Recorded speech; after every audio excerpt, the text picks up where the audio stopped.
Hello friends, कैसे हैं आप सब। उम्मीद करता हूं अच्छे होंगे। मेरा नाम है आलोक टंडन और मैं आपके लिए लेकर आया हूं fully automatic album designing software पिक्समोरा।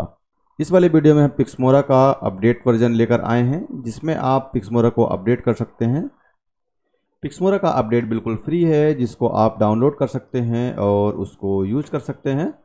Hello friends, अगर आपने अभी तक पिक्समोरा को बाय नहीं किया और आपको कन्फ्यूज़न है कि किस तरीके से वर्क करता है, किस तरीके से नहीं करता, आपके लिए है या नहीं है, तो आप इसको फ्री में यूज करके देख सकते हैं। यहाँ पे आप वेबसाइट में जाएंगे, यहाँ से डाउनलोड कर सकते हैं और डाउनलोड करके आप इसको फ्री में यूज करके देख सकते हैं।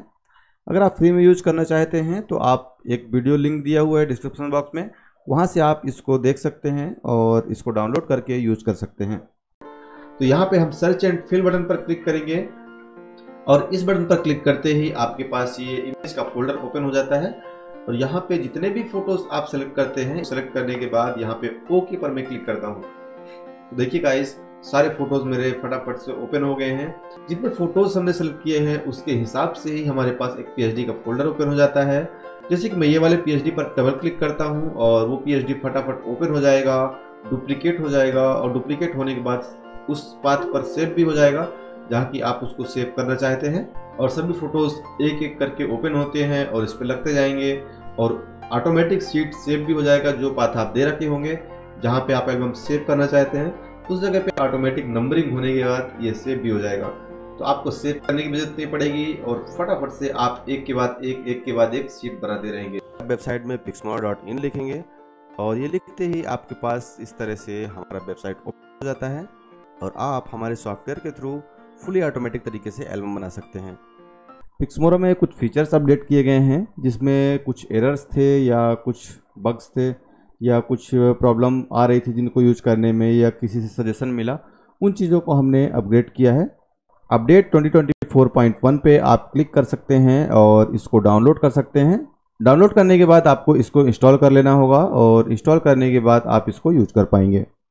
अगर आप नए यूज़र हैं तो यहाँ से डाउनलोड करके इसको इंस्टॉल कर सकते हैं और अगर आप फ्री डाउनलोड करना चाहते हैं तो यहाँ से आप कर सकते हैं। इंस्टॉलेशन का पूरा वीडियो आप देखने के लिए आई बटन पर क्लिक कर सकते हैं और आपको पूरा वीडियो मिल जाएगा, जिसको आप यूज करके देख सकते हैं। आइए देखते हैं पिक्समोरा फ्री अपडेट में हमने क्या क्या अपडेट किया है। यहाँ पे हमारे पास फिक्स पीएचडी और ऑटो कन्वर्ट पीएचडी आता है। इन दोनों ऑप्शंस को मैनेज करने के लिए हमने यहाँ पे 3 चेकबॉक्स बनाए हैं, जो कि बैच, सब फोल्डर और ओपन एफ का बटन है, जो इनको सपोर्ट करते हैं इनको चलने के लिए। साथ ही हम अपग्रेड में एक और ऑप्शन दिए हैं। ये साइज का जो ऑप्शन है, ये देखने में आपको सेम लग रहा होगा, लेकिन इसके इंटरनल फीचर्स को चेंज कर दिया गया है, क्योंकि पहले वाले फीचर्स में कुछ प्रॉब्लम्स आ रही थी। कई जगह पे डिस्क क्लीन का ऑप्शन आ रहा था, कई जगह पे स्केच डिस्क फुल बता रहा था। तो इस वजह से हमने इसको अपग्रेड किया है। अब ये इस तरह का कोई भी बग नहीं देगा। यहाँ पे जो हमारा फिक्स पीएचडी का बटन है, इसमें क्या क्या होता है आइए देखते हैं। फिक्स पीएचडी पे जब हम क्लिक करेंगे तो यहाँ पे हमारे पास जैसे कि ये एक शेप लेयर है, ये वाला, यह एक शेप लेयर है, इसको आप देख सकते हैं। देखने में आपको नॉर्मल लग रहा होगा, लेकिन यहाँ आप देखेंगे शेप लेयर है। इस वाले टूल की हेल्प से हम ये शेप लेयर क्रिएट कर सकते हैं। लेकिन जब इसको हम पीएचडी में रखते हैं या कोई भी मार्केट की पीएचडी है जिसमें ये शेप लेयर अगर होता है, तो ये काफ़ी हैवी फाइल होता है, जिसकी वजह से आपके पीएचडी में काफ़ी लोड होता है।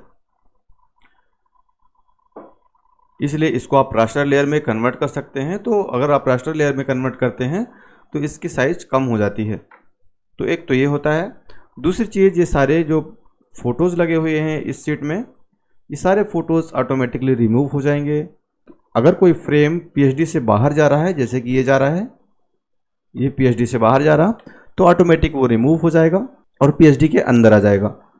जैसे कि इस तरह से 2-3 लेयर आपस में लिंक्ड हैं, जैसे 1 2 3, ये 3 लेयर आपस में लिंक्ड हैं और ये इंडिविजुअली लेयर है, लेकिन एक साथ मूव होंगे। ये हम किसी एक को मूव करेंगे सभी मूव होते हैं।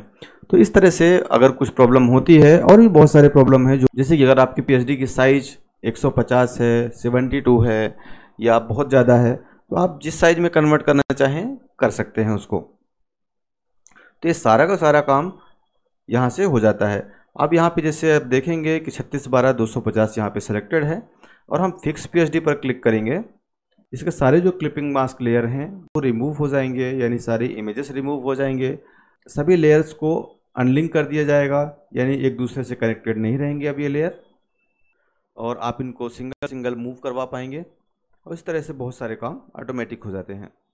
और इस तरह से आप देख सकते हैं कि हमारा पीएचडी एक नीट एंड क्लीन पीएचडी में हो गया है और इसकी साइज़ भी काफ़ी कम हो गई होगी। आप देख सकते हैं यहाँ जो ये शेप लेयर था ये भी नॉर्मल लेयर में कन्वर्ट हो चुका है। Ctrl+Alt+I करता हूँ और यहाँ पे आप देखेंगे कि इसकी साइज 1236/250 हो चुका है।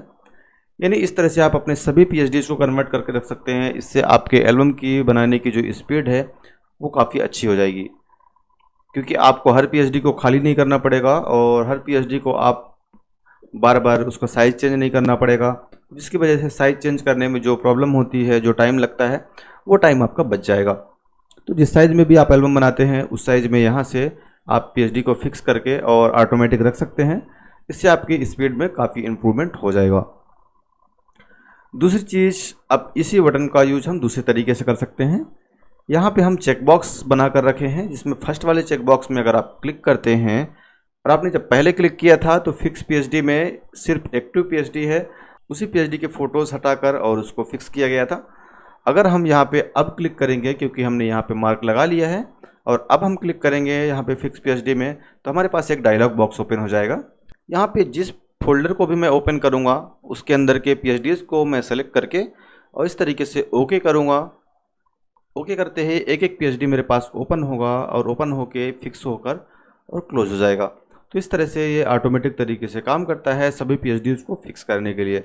आप एक साथ 10, 50, 100, 200, 500 जितने भी पीएचडी हैं आपके पास आप लगा सकते हैं। ये तो हो गया सिंगल सिंगल फोल्डर पे आप काम कर सकते हैं इस तरह से। अगर आप एक साथ बहुत सारी पीएचडीज़ पे काम करना चाहते हैं, जैसे मल्टीपल पीएचडी है उस पर आप काम करना चाहते हैं, मल्टीपल फोल्डर में काम करना चाहते हैं, तो उसके लिए हमने ऑप्शन दे रखा है यहाँ पे सब फोल्डर। अगर आप सब फोल्डर के साथ काम करना चाहते हैं तो यहाँ पे फिक्स पीएचडी में आप क्लिक करेंगे। अब आपके पास कोई पीएचडी नज़र नहीं आएगा, लेकिन आपके पास जितने फोल्डर्स होंगे उनको आप सेलेक्ट कर सकते हैं।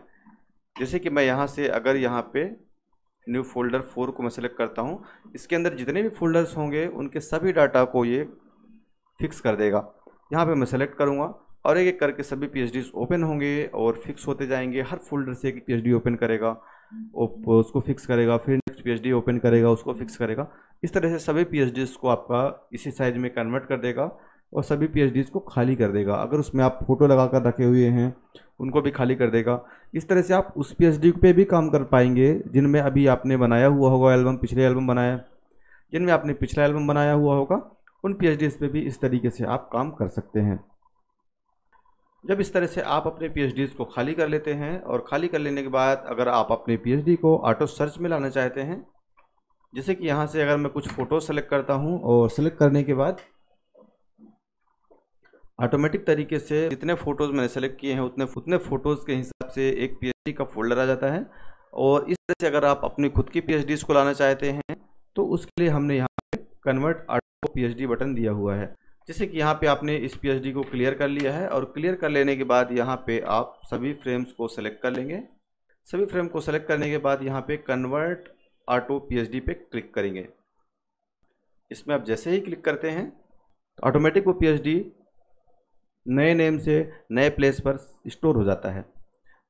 उसका पाथ रहेगा, आप जो ड्राइव सेलेक्ट करते हैं वो ड्राइव, उसके अंदर एल्बम वर्क टेम्पलेट और एक्सक्लूड टेम्पलेट, उसके अंदर आपके पीएचडी का नाम चेंज हो जाएगा और इस तरह से स्टोर हो जाता है।